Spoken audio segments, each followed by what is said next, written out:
বাংলাদেশকে বড়সড় শাস্তি দিল ভারত। মোহাম্মদ ইউনূস মনে হচ্ছে বাংলাদেশকে শেষ করার জন্যই উনি বাংলাদেশে এসেছেন, কারণ মোহাম্মদ ইউনূসের জন্যই ভারত বাংলাদেশকে এত বড় শাস্তি দিল। ভারতের এই পদক্ষেপ বাংলাদেশকে বুঝিয়ে দিল আসল গার্ডিয়ান কে।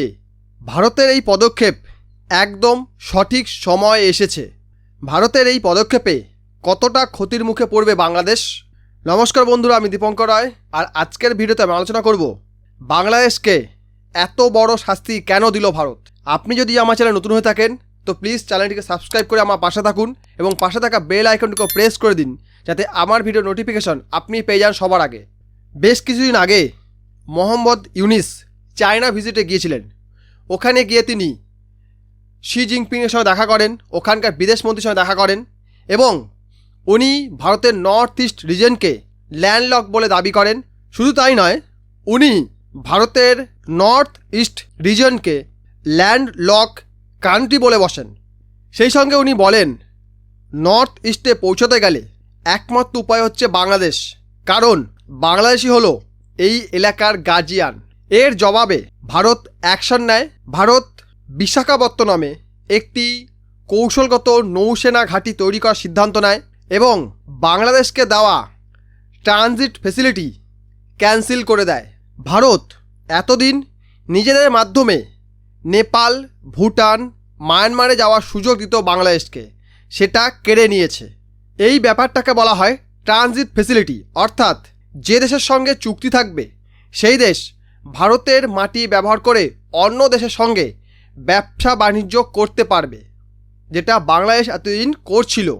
আর এটা নিয়ে ভারতের বহু সংগঠন এতদিন ধরে বিরোধিতা করে আসছিল। তারা বলছিল এত কিছু ঘটছে তবুও ভারত কেন বাংলাদেশকে সাহায্য করছে, এই সব কিছু এখনই বন্ধ করা উচিত। এক সময়ে ভারত বাংলাদেশের এক্সপোর্ট বাড়ানোর জন্য সাহায্য করত, সেটা বন্ধ করে দেওয়া হয়েছে। এর মানে এমন নয় যে আমরা বাংলাদেশের এক্সপোর্টে বাধা দিচ্ছি। এক সময় যখন ভারত বাংলাদেশ সম্পর্ক ভালো ছিল, যখন north east landlock, we are guardian, China এসো, পাকিস্তান জিন্দাবাদ, এই ধরনের কথাবার্তা বাংলাদেশ থেকে আসতো না, তখন ভারত যে সকল সাহায্য বাংলাদেশকে করত সেইগুলো বন্ধ করা হচ্ছে মাত্র। এখন কথা হচ্ছে যে এই ট্রানজিট ফেসিলিটি শুরু কবে হয়েছিল? ইন নভেম্বর 2010 ভারত বাংলাদেশের মধ্যে একটা ট্রেড অ্যান্ড ট্রিটি সাইন হয়েছিল। এই ট্রিটির মাধ্যমে বাংলাদেশ তাদের ব্যবসার জন্য ভারতের জমি ব্যবহার করে ভারতের প্রতিবেশী দেশের সাথে ব্যবসা করতে পারবে। কিন্তু এই ট্রিটি বন্ধ হয়ে যাওয়া মানে বাংলাদেশ এখন থেকে নেপাল, ভুটান থেকে ইলেকট্রিসিটি পর্যন্ত পারচেস করতে পারবে না, কারণ সেই ইলেকট্রিসিটি পারচেস করতে গেলে সেটা ভারতের জমি ব্যবহার করেই করতে হবে।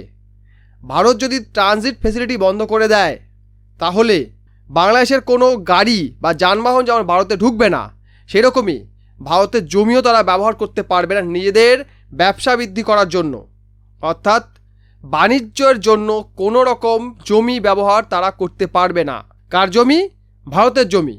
এরপর 2020 সালে ভারত সরকার একটি সার্কুলার জারি করে বলে এখন থেকে বাংলাদেশের কার্গো ট্রাক কোনো রকম পয়সা না দিয়েই ভারতের জমি ব্যবহার করে নেপাল, ভুটান, মায়ানমারের সঙ্গে বাণিজ্য করতে পারবে। এটা বলেছিল কে? ভারত সরকার 2020 সালে। তখন এই ধরনের মন্তব্য বাংলাদেশ থেকে উঠে আসেনি। বাংলাদেশকে ভারত অনেক করোনার মেডিসিন, অনেক কিট, অনেক ভ্যাকসিন পাঠিয়েছে। সেই সঙ্গে ভারত সরকার বাংলাদেশকে অনেক লাইন অফ ক্রেডিট দিয়েছে, বাংলাদেশ যাতে করোনাকালে ভেসে না যায় সেই কারণে ভারত বাংলাদেশকে অনেক সাহায্য করেছে। আর সেই সব কিছু ভুলে গিয়ে বাংলাদেশ যখন ভারতের সঙ্গে শত্রুতা করার চেষ্টা করছে, ভারতের পায়ে পা দিয়ে ঝগড়া করার চেষ্টা করছে, তখন ভারত এই ধরনের ফেসিলিটি বন্ধ করে দিয়েছে।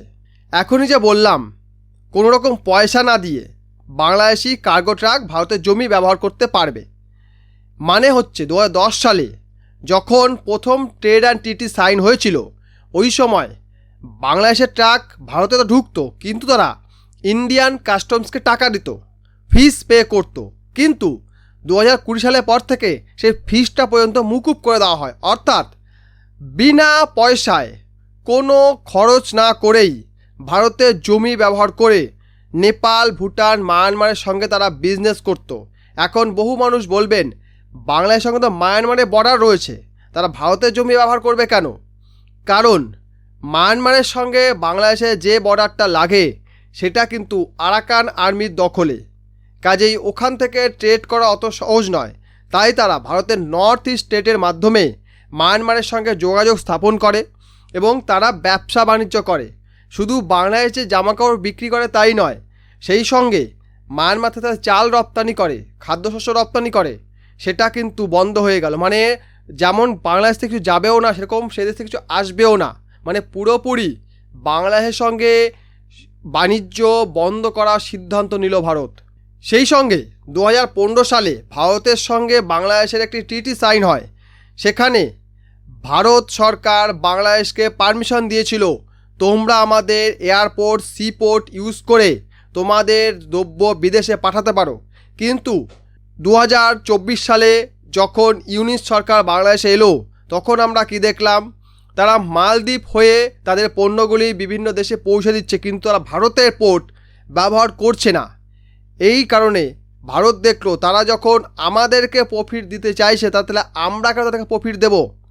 কারণ ভারতের পোর্ট ইউজ করলে ভারতীয় কোম্পানিগুলো লাভবান হচ্ছিল, ভারতের এয়ারপোর্ট ইউজ করলে ভারতের বিমান বাহিনী যে সংস্থাগুলো রয়েছে তারা লাভবান হচ্ছিল। কিন্তু যখন ভারত দেখলো যে আমাদের জমি ব্যবহার করছে অথচ আমাদের কোনো প্রফিট দিচ্ছে না, সেই সঙ্গে আমাদেরকে প্রভোগ করার চেষ্টা করছে, আমাদের বিরুদ্ধে তারা কথা বলছে, আমাদের নামে তারা গালাগাল দিচ্ছে, যা পারছে করছে, তাই ভারত এই ধরনের সিদ্ধান্ত নিয়েছে। কারণ বাংলাদেশের তো ভারতের কোনো সাহায্য প্রয়োজন নেই, তাই ভারত সরকার বাংলাদেশকে সমস্ত রকম সাহায্য করা বন্ধ করার সিদ্ধান্ত নিয়েছে। শেখ হাসিনার সময়ে বাংলাদেশ যেই পথে হাঁটছিল, যদি সেরকম অবস্থা আজও থাকতো তাহলে বাংলাদেশ কিন্তু ভালোই থাকতো। তাদের গার্মেন্টস ইন্ডাস্ট্রিগুলি ফুলে ফেঁপে উঠত, তাদের এক্সপোর্ট বাড়ত, তাদের দেশের মানুষ শান্তিতে বসবাস করতে পারত। কিন্তু ওখানকার কিছু উগ্রবাদী সংগঠন বাংলাদেশের সিটিং প্রাইম মিনিস্টারকে সরিয়ে একজন পাপেটকে বসিয়ে দিয়েছে এবং সেই পাপেট কী করছে? ওই সকল উগ্রবাদী সংগঠনের কথা মতো কাজ করছে, সেই সঙ্গে ভারতের সঙ্গে বিরোধিতা করছে, শত্রুতা করার চেষ্টা করছে। সেই কারণে ভারত সরকার এই ধরনের সিদ্ধান্ত নিতে বাধ্য হয়েছে। ভারত ইচ্ছা করে এরকম ধরনের সিদ্ধান্ত নেয়নি, কারণ ভারতের কাছে সবার প্রথমে নেভার ফার্স্ট, প্রতিবেশী প্রথম। কারণ আপনি আপনার প্রতিবেশী বদলাতে পারবেন না। সেই কারণে ভারত সরকার সবসময় প্রতিবেশীকে প্রাধান্য দিয়ে এসেছে। যেমন আমরা মালদ্বীপের সঙ্গে সম্পর্ককে গুরুত্ব দিয়েছি।